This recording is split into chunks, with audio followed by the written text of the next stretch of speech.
In any hospital, the capacity to treat patients is limited by how many beds they have.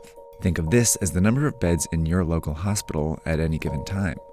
A couple are already filled by patients receiving treatment for things like a car accident injury or a stroke. And this dot represents one person who's healthy and decides to go out like usual.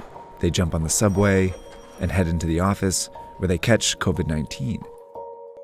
But they don't feel sick right away and might not for several days.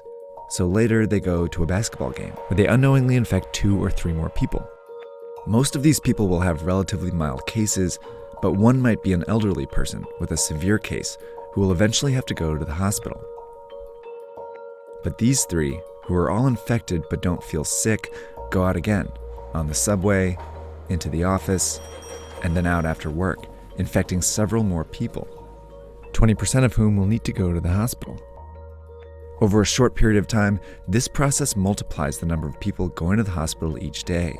Before long, the hospital is full and a crisis begins. People with severe cases of COVID-19 can't get treatment, and some who could be saved die. Plus, people with other issues can't get treatment either, and some of them die. This surge of severe cases causes avoidable deaths.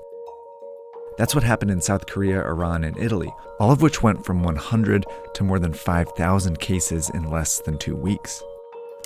A lot of people died because they couldn't get into the hospitals. This surge is made up of only severe cases, but it was generated by people who didn't feel sick, spreading the disease in public. Which means the people who can do the most to avoid these unnecessary deaths are these people. And that means all of us. To slow the virus down, you need to act as if you already have it. By avoiding public transportation, the office, crowded places, and even small social gatherings, you decrease your chances of both getting the disease and spreading it.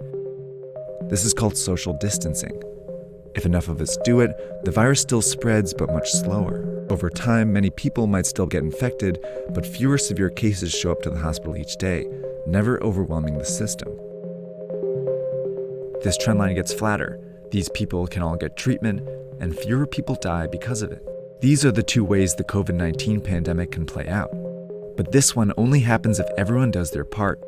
And it's why experts and officials are urging people to flatten the curve by social distancing and staying home as much as possible.